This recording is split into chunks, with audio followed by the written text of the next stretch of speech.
Number two thing that you need, number two thing that the grace of God brings into your life when this grace is at work in your life is, the scripture says, I thank my God always on your behalf for the grace of God which is given you by Jesus Christ, that in everything ye are enriched by him. In how many things?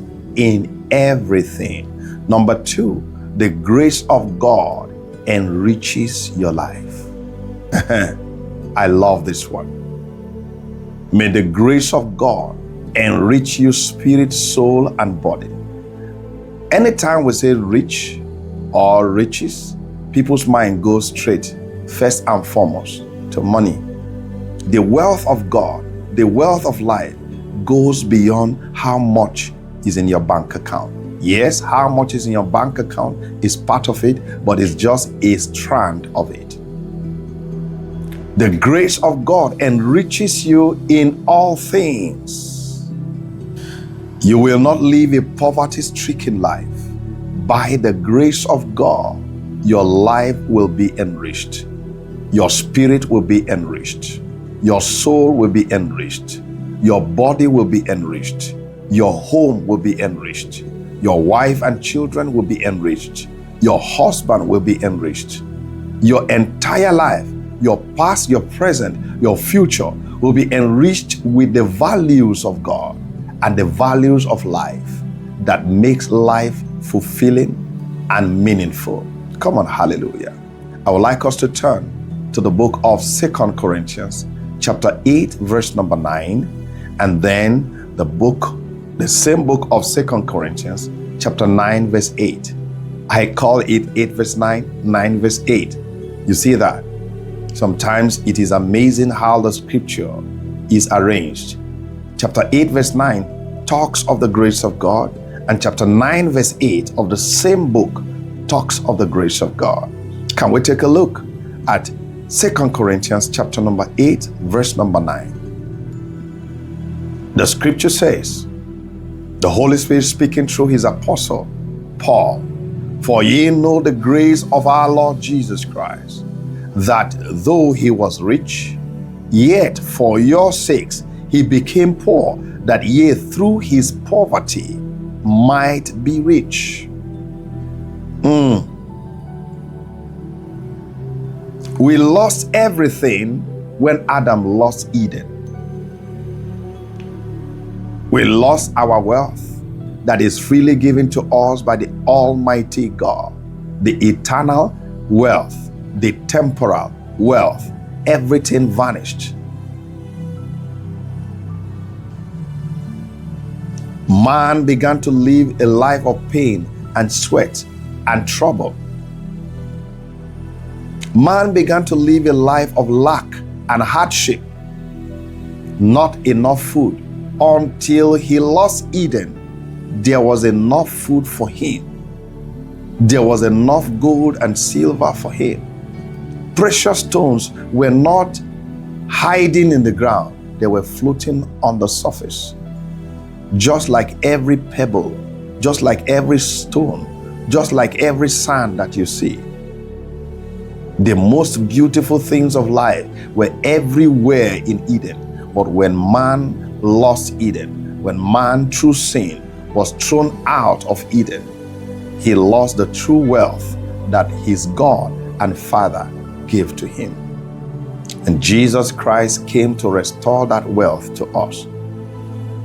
When Adam failed the demand of divine justice, when Adam lost his place of honor and glory, his exalted place as a crowned prince of the creatures of God, he also lost a lot of spiritual, physical blessings along with him. But when Jesus came into this world, he came as the second Adam.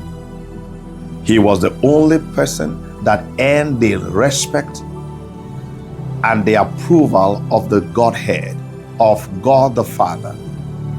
Jesus Christ was the only person who satisfied God fully.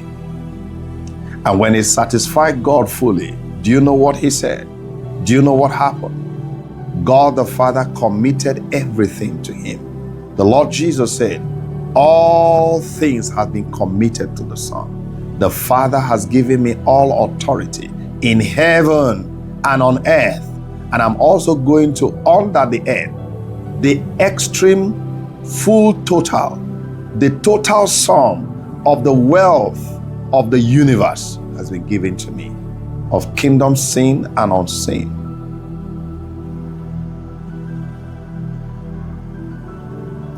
Come on, hallelujah. The Bible said God the Father has brought everything underneath his feet. And when Jesus achieved that, he now said, Father, I don't want this blessing to be for me only. I want to share it with anyone that believes in me, that believes that my blood was poured out for his forgiveness, for the mercy of God to rule and reign in his or her life. Anyone that acknowledges my sacrifice on the cross of Calvary, anyone that acknowledges and receives my blood as propitiation for their sins, as the washing of the regeneration, for the sanctification of their lives in this life and in the one to come. Anyone who by faith accepts me as their Lord and Savior, I want to share my throne with them. I want to share the glory of my name with them. I want to share all the wealth you have given me for them.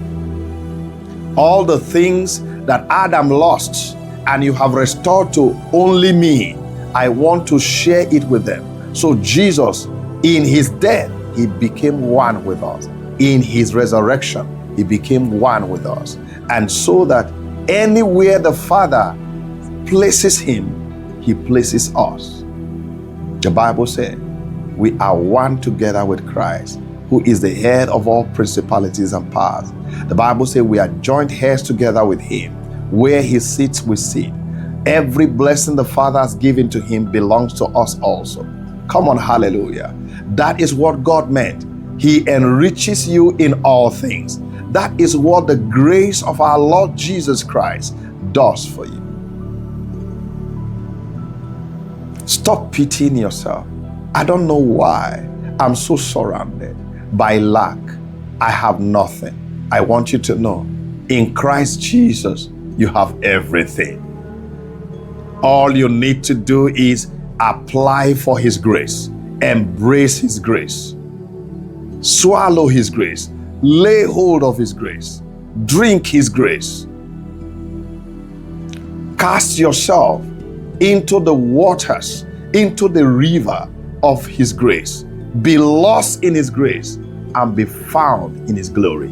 And then you will see all the things you are looking for. He has them. The Bible says, in him all things hold together. Seek ye first the kingdom of God and his righteousness, and all other things shall be added unto you. Can you ask God, Lord, satisfy me with all good things. Enrich my life. I don't want to be poor. I don't want to dig and scratch anymore. When it comes to health, I'm poor. When it comes to wealth, I'm poor. When it comes to intellect, I'm poor. When it comes to spiritual things, I'm poor. I don't know what is wrong with me. But Jesus Christ has prevailed so that his wealth can be transferred, so that the wealth of Adam can be restored back to you, back to me that believes. And every waking day of your life, ask for the grace of God to be replenished upon your life. And as this grace is replenished upon your life, as you are satisfied with the grace of God on a daily basis, a point comes, you will also notice you are rich. You operate in the wealth of our Lord Jesus Christ. All the redemption realities, all the riches of redemption are yours through Christ Jesus. And all you need to walk in them is knowing the mechanism called the grace of our Lord Jesus Christ. Come on, hallelujah. Can we read the book of 2 Corinthians, chapter number 9, verse number 8? Chapter 9 now, verse number 8. The scripture said, and God is able to make all grace abound toward you, that ye, always having all sufficiency in all things, may abound to every good work. Do you see that? Can you see all in how many degrees? God is able to make all grace abound towards you. So the first thing you get, and it brings every other thing, is called the grace of God. The grace of God is the gift that brings every other gift. The grace of God is the blessing that brings every other blessing into your life. You must first prospect for the grace of God. Father, pour your grace upon my life. Renew your grace upon my life. Now, in the name of Jesus Christ. The Bible says he giveth more grace, for it is written, God opposes the proud, but give grace to the humble. When you are proud and full of yourself, and you depend on your wisdom, you depend on your strength, you depend on your brother, your sister, you depend on human beings, you depend on other people for the things you need, spiritual things, material things, economic things, mental issues, all the values of life. If you depend on them, on other people for them, God says, okay, since you can help yourself and you have other people to help you, I leave you to it. But the moment you recognize, I need the grace of God, I need the help of God, Almighty God, Jesus Christ, thou Son of David, you have prevailed over all things. I am asking, do not let me go on bankrupt, dry, lacking the basic essences of life. Please load me with your grace, and let this grace enrich me in all things. Do you see that? And God is able to make all grace abound toward you. God is not just able, God is willing. God is eager. God said, I will give you one thing. That one thing will take care of every other thing. That is simply what he's saying in this verse. God is able to make all grace abound towards you. I will pour upon your life all kinds and expressions of the grace of God through Christ Jesus. And when I pour that grace upon you, that's all you need. I want to ask you, how many of you know? Do you know that Jacob left his father's house with just a rod and the cloth on his skin? That was all. But there was something else he carried with him. Grace, the blessing of the covenant. His father pronounced grace upon his life. That was all he carried with him. That was all he left home with. How many of you know the Bible said that by the time Jacob came back, he did not even need any inheritance from his father Isaac, who inherited everything Isaac had? I believe Esau did. His father Abraham was very, very rich. Isaac inherited all the wealth of Abraham: gold, silver, asses, camels, herdsmen. All the people that were taking care of his household. The Bible says he was rich in gold, he was rich in silver, he was rich in all these things. And Isaac inherited them. So Isaac also grew and became extremely rich.